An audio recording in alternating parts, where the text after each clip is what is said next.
Baby, I don't like it in here. Hey, what's the matter with you? Where did she go?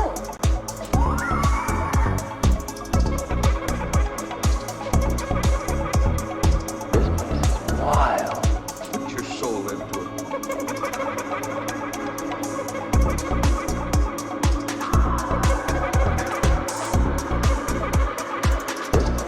Wild.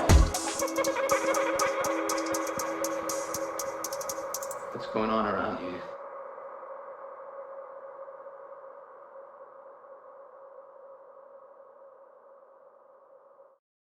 And welcome everybody to Haunting Live podcast this week. Thank you so much for checking us out.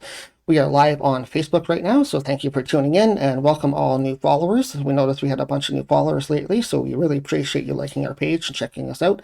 Don't forget to follow us on social media. If you missed the live show here, you can always check it later on tonight on YouTube when we do our YouTube premiere at 11 o'clock. But if you missed the live shows, you can always catch it on the podcast apps later on as well. Today, though, we have a very special guest. Christopher Allen Brewer is here. He's a paranormal expert, and he's going to be talking to us today a little bit about his paranormal experiences, what he does on investigations, and a bit about his TV show experiences as well. So, very interesting show, and let's get to it here this week on episode number 32 of season 2. And let's welcome in Christopher.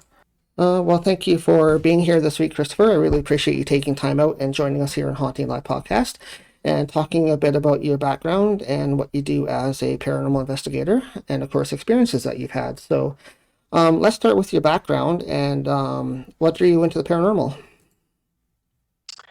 I was born in South Dakota, Pine Ridge, so I'm Oglala Sioux, was the tribe I was born into. And just that early exposure to the concept of a spirit realm really prepared me for the experiences I would have later. But all of my family back then, I mean, they all, well, to this day, have experienced hauntings everywhere we've lived. So, I mean, every single person in my family has a story. My uncle was also a patrolman on the reservation, the Pine Ridge Reservation. So he had seen a lot of things from spirits to Sasquatch to star people, UFOs. A lot of what people consider paranormal. For us, it was just very normal experiences. We believe we coexist with so many different forms of life, mostly unseen. But I remember asking him when I was a little boy, well, how do you know that these people that you see by the side of the road, how do you know they're not just people looking for a ride? And he's like, well, they're luminous or they're invisible. They give off their own light. But, it was their belief that that's not something you went and investigated or messed with because those could be dangerous. If they had a message for you or appeared in your dream time, dream time is really important to us because that's where we got all of our visitations, experiences. So to dream of someone who had died, which we don't believe really anything dies, it just transforms. That was an actual bona fide visitation. And we believed like in dream spirits, these spirits that would come to you and impart this knowledge and wisdom, but they spoke a different language, which was a symbolic language. So it helped to have, like in my case, a grandfather, someone that would give you like an Indian name and help you along your spiritual path. But it wasn't until really I moved to Denver. We moved off of the reservation for better life opportunities. And we lived in a house on the outskirts of downtown Denver. And the former tenant had hung herself in the closet of, for some reason, the room my mom decided to put me in.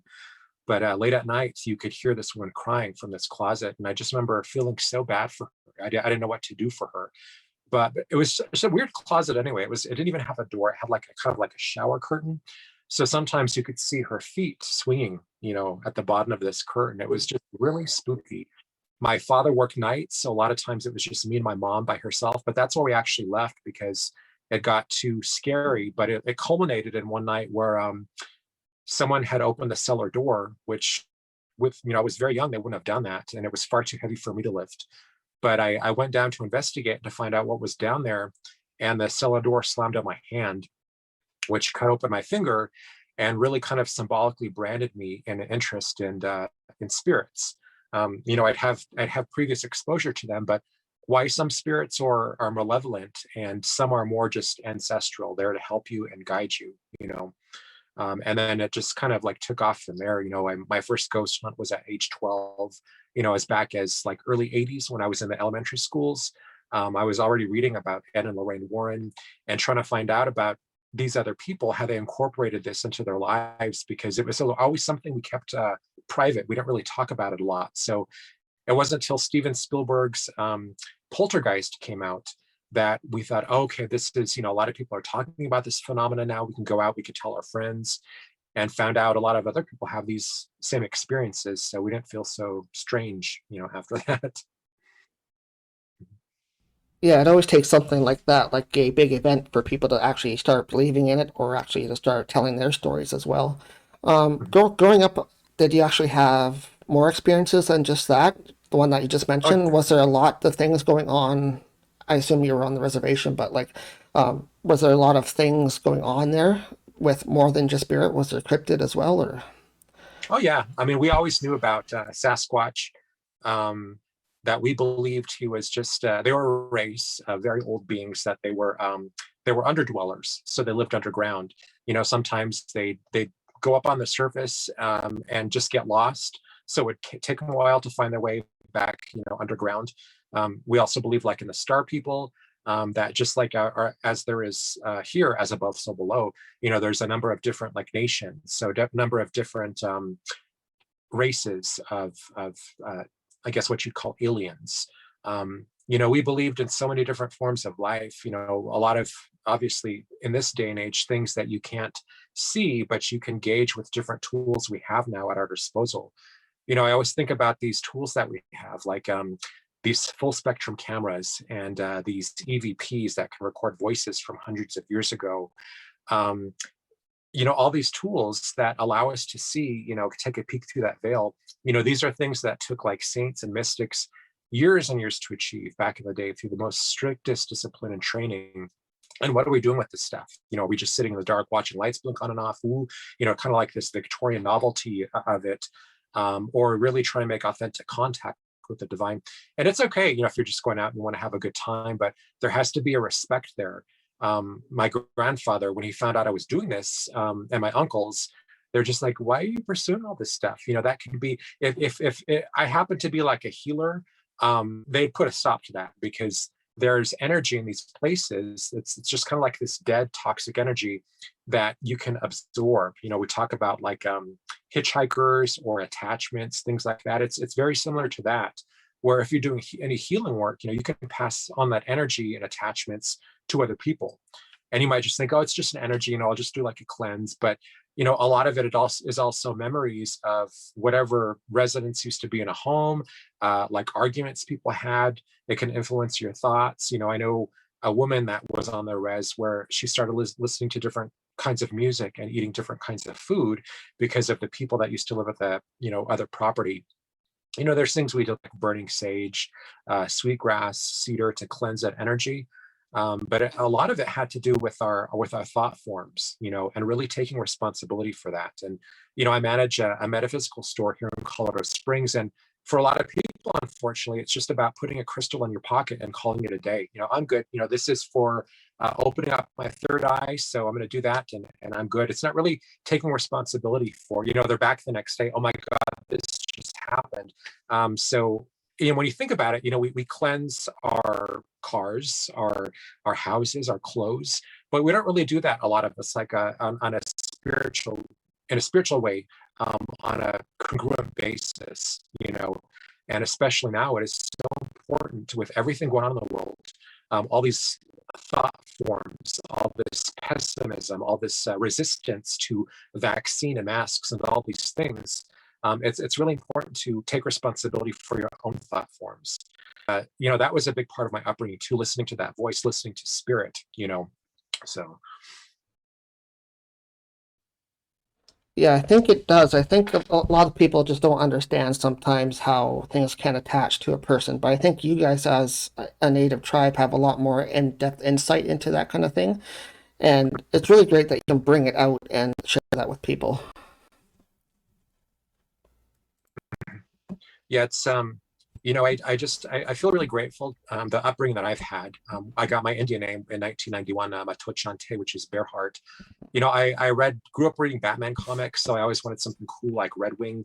You don't choose and you don't ask. If you're meant to have it, it'll come to you. Same thing with the eagle feather. My grandfather was having a dream where he saw one of the eagle feathers that we had in our family spinning above this lake. So he went to investigate, and he looked down and he saw these bear tracks. So he followed them to the edge of the lake, and when he looked in the reflection of the water, he saw me looking back at him. So he knew that that feather would go to me, and that I needed an Indian name for the next phase of my life. I also got like a journal for recording my dreams. So I've had a dream journal I've kept since then, since the early 90s.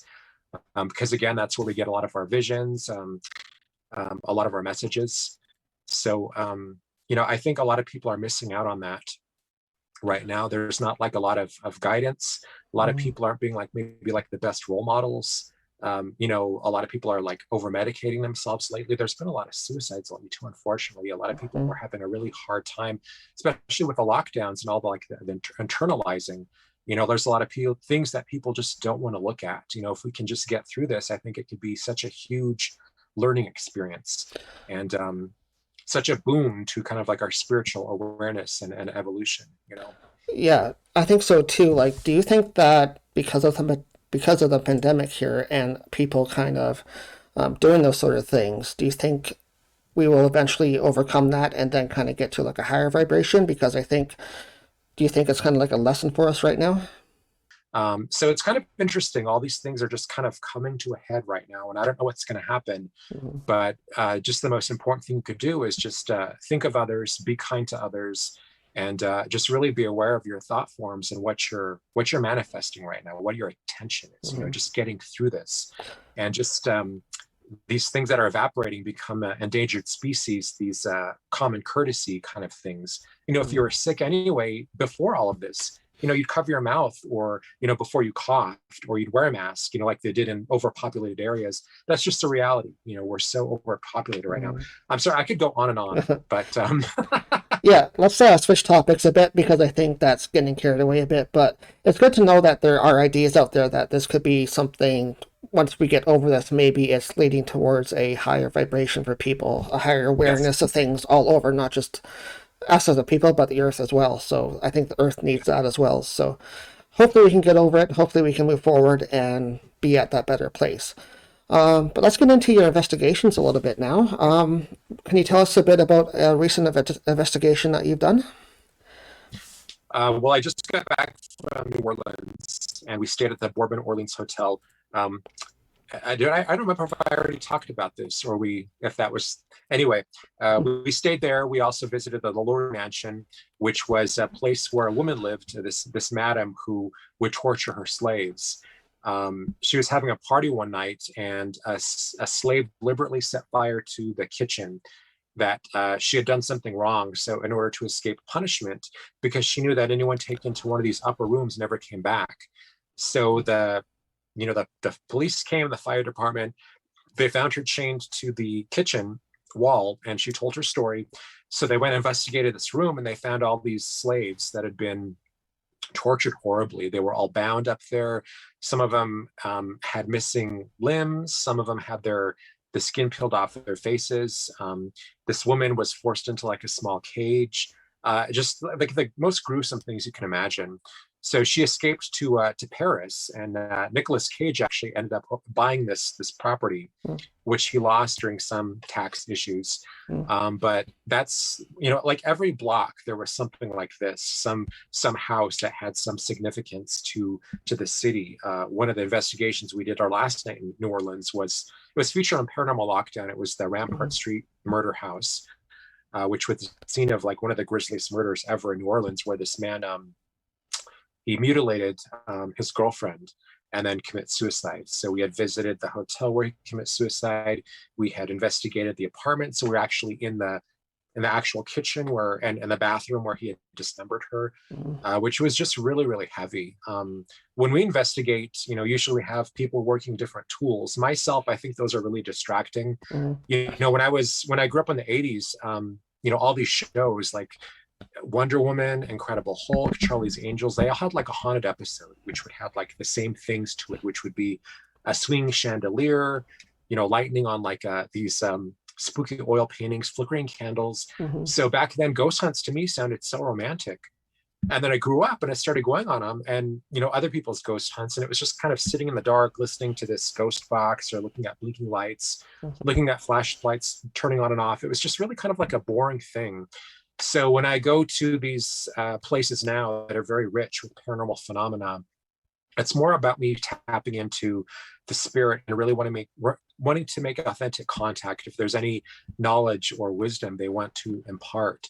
So I do this meditation where it's kind of like like this fruit roll up on like wax paper. It sounds kind of funny, but you imagine just peeling it off, and each fruit roll up is a period of time. So you're just peeling these off, peeling back these layers of time, and you're listening to music, or you're dressed in clothing of the era, really trying to saturate yourself in this period and tap into these spirits. So just tapping in that night was just really, really exhausting. A lot of spirits that I was aware of didn't have very long lifespans because of cholera and yellow fever and things like this. So it was just and of course Katrina. After Katrina happened, this massive flooding of New Orleans, everyone went what was called Katrina crazy, where they were all suffering from PTSD. So a lot of that is so saturated in the walls and in the soil. Around 700 people died, during this tragedy. So a lot of that energy remains, but there's also such a celebration of life and a pride. So it was exhausting because there was so much to tap into, out there. So do you practice that as a medium then? Do you practice your mediumship abilities when you go on to investigations more than you use tools and stuff? I do, because my paranormal investigation group is called Future Ghost. I have a spirit photographer on my team. We have others that join us depending on what we need, like different mediums. Because of where I work at a metaphysical store, I can employ different psychics and mediums to come and join us and kind of get another, where they go in cold. They've never been to this environment. They don't know anything about it. So it's nice to have different viewpoints as far as the activity, what's going on. But so I have one person that focuses more on the spirit photography, because that's, people want to see it, or the video, the EV or the full spectrum cameras, night vision cameras, things like that. The FLIR, which is the thermal kind of cameras, we've had a lot of luck with that. So, but yeah, when I go in, it's more, okay, I'm feeling something here. Come in here with your tools, something just went in this room. Let's go over here. It's that kind of thing. We went last year to a jail in an old mining town called Cripple Creek. And that was another really exhausting one, because a lot of these people back then were there for the gold rush. I live at the base of Pikes Peak. So it was like the gold rush was so huge here, Pikes Peak or bust. And a lot of people just went bust. The job as a miner was really, really hard. A lot of people didn't survive it. Also, like the working girls, they got like sexually transmitted diseases. They died of tuberculosis and cholera. Tuberculosis was really huge here in Colorado, because a lot of them came up here to get the fresh mountain air. And a lot of people died, too. So you have a lot of that history. I live in Old Colorado City, where there is a number of tuberculosis centers and people coming through on their way to Pikes Peak.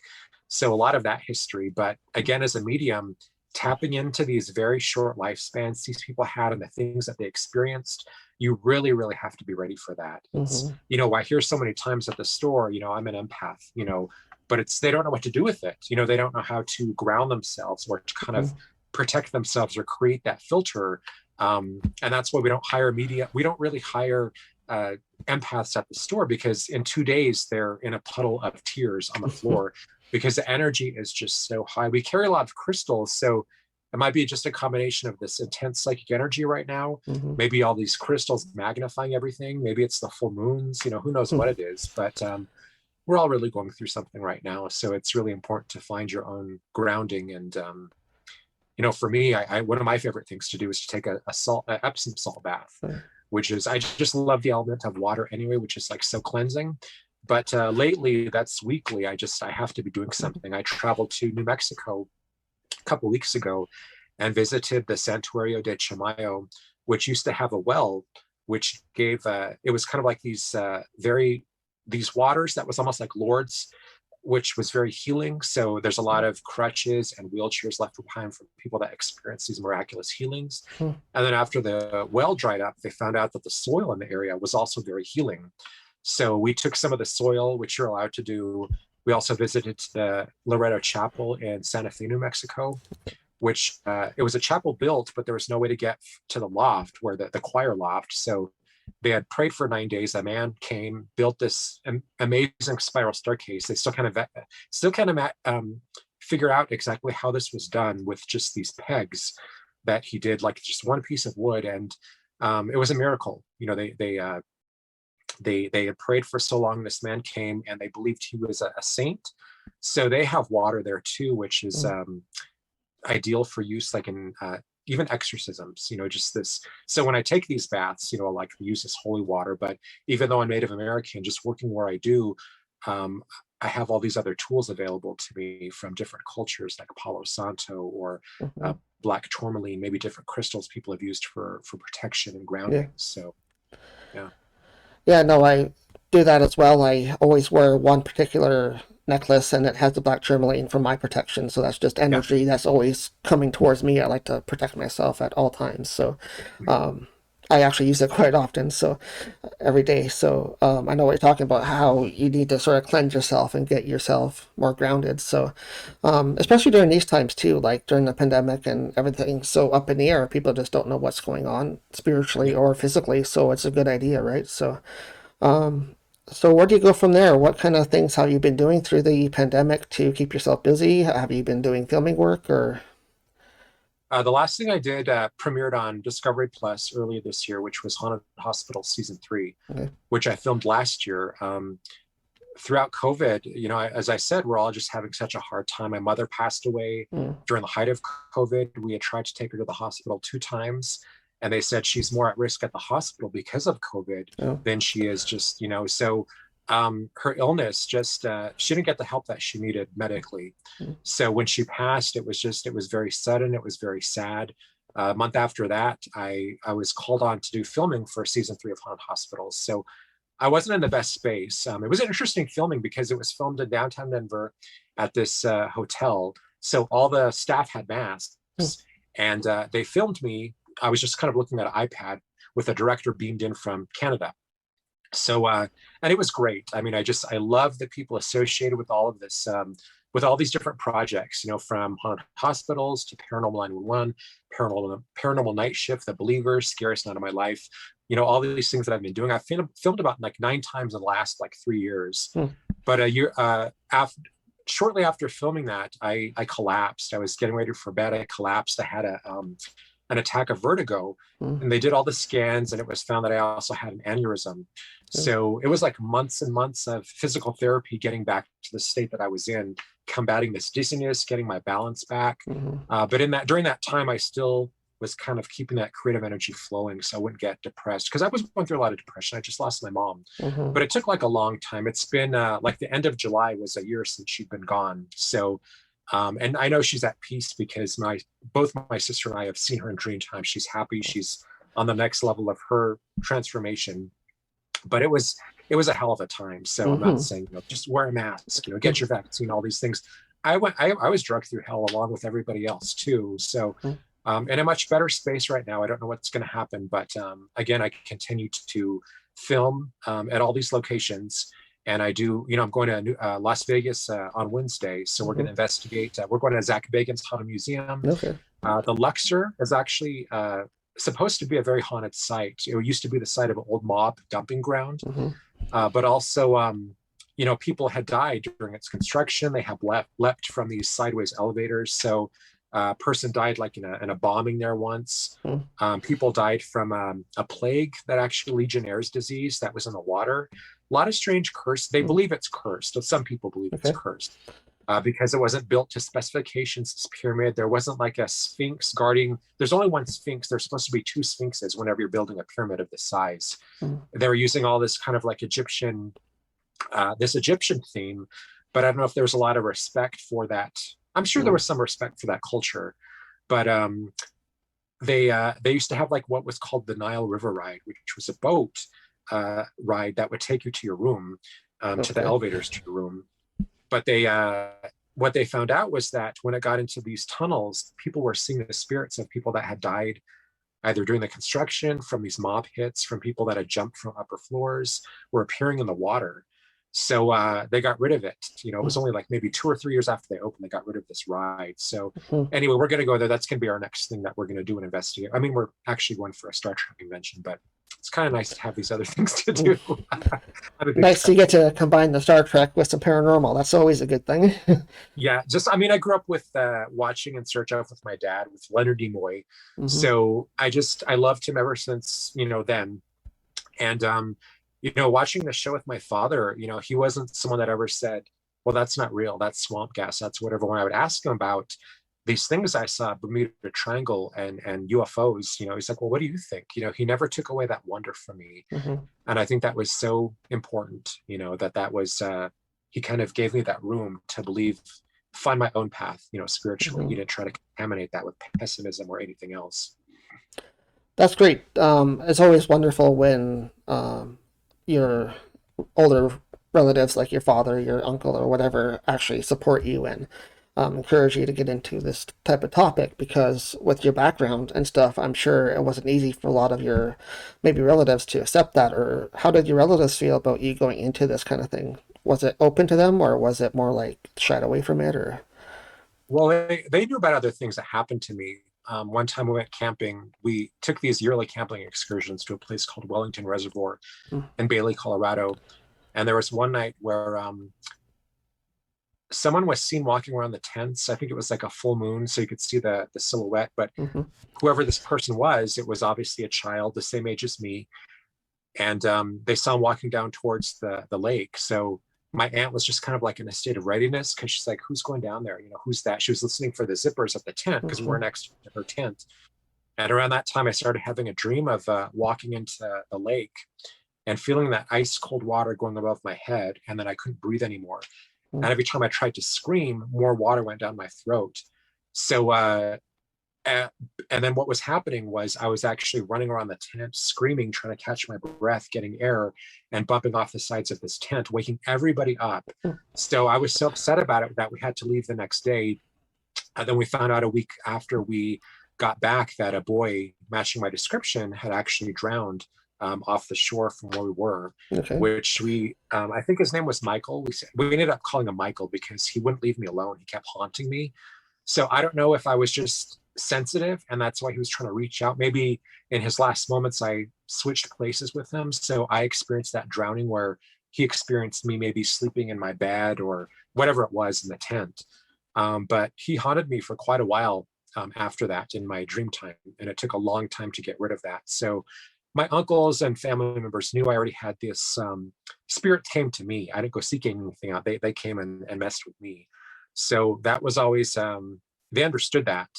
It's interesting for them and for myself to watch some of these shows and these groups that I understand about the nature of debunking and why you want to, okay, this thing that they're seeing like at 2:00 every night might be this lighthouse behind us, this light or like that. I understand that part of debunking, but it's almost, you know, for some people, it's almost like sucking the life, sucking the wonder out of an experience to where, you know, you pray for healing, you pray for miracles, you pray for pandemics to go away. But what energy are you drawing from, you know, when this happens, you know, your prayer and your faith, you know, if you're going to debunk anything, if you're going to kill something before this miracle even has a chance to kind of like spread its wings, you know, I was talking about intuition earlier and all the different, all the times we discount this voice that told us to go left or to bring our phone or to pick up that phone, whatever it was, you know, we don't have enough faith in that. And, you know, right now it's, you know, I think more than ever, people need to find that faith and listen to that internal voice. And I think a lot of us are being forced to with the lockdowns and everything else. Yeah, that's just it. I think people are being more forced to find their own intuition and get to that next point in their life, I think. So, well, have you been doing anything lately to kind of help yourself along? Have you been trying to do more meditation or kind of guide yourself through this? I believe that everything that's happening to you now is preparing you for what's coming next. You know, we don't really often notice this. So this year, it's been a lot of writing. It's been a lot of, we go to these paranormally active locations, and I kind of write this little skit on the spot and film it like on the spot. So I think maybe coming up, there's going to be more programs that are going to be more kind of a guerrilla filmed, because just with the pandemic and everything, I don't know how that's going to work. All these movies were gearing up again, and now they might be shutting down. I mean, I know I don't feel comfortable going to theater myself right now, so we'll see what's going to happen. But it's just listening to that voice. It's a lot of writing. It's a lot of dream time. A lot of people's dreams right now are just like so rich, and that's another thing that they discount. For the people that can remember their dreams, just really look at what those dreams and what they're symbolically trying to say to you, the message that's trying to convey. Even if it's just simple as something in this relationship upsets me, I have to address this relationship because maybe I'm working from home, and just here anyway, I mean, the domestic disturbances since these lockdowns and people working from home has like skyrocketed. So just really keeping the peace and holding on to that light for my community and for the earth, because we only have one. And it's really sad to see all of these fires and floods and everything else. Like the wildfire smoke is here so bad. And that's another thing. A lot of people are so resistant to the concept of global warming that we don't have any effect on this planet, and we have an effect on everything. A blade of grass that we step on, we have an effect on the people we're flipping off on the highway. All these, at least in America, this is what's happening. So, and nothing against Americans. I'm Native American. It's just a lot of these behaviors are really distressing and upsetting to me, when now more than ever, we really have to put on our big boy and girl pants and go out there in our world and do some positive, make some positive changes. I think that's great advice. I totally agree. It's not just a U.S. thing, it's a Canadian thing too. So it's a world thing. We all have to do it. We all have to, I think, be a bit better towards one another. So I'm hoping that's something that will come out of this pandemic, is that people realize, you got to change things. You got to change your life if you want to get to the higher vibrations. So, but thank you, Christopher, so much for being here this week on Haunting Live. I appreciate your stories. I appreciate your insight. And I appreciate your time for you talking to us here today about your experiences. You're so welcome. So, thank you for having me. Yeah, no problem. Thank you very much for being here. Okay, take care. Yeah, bye. Life is crazy. I don't like it in here. What's the matter with you? Where did you go?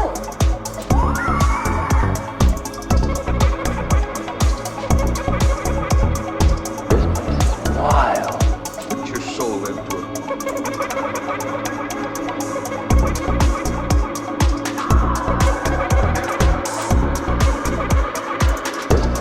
Wild. What's going on around you?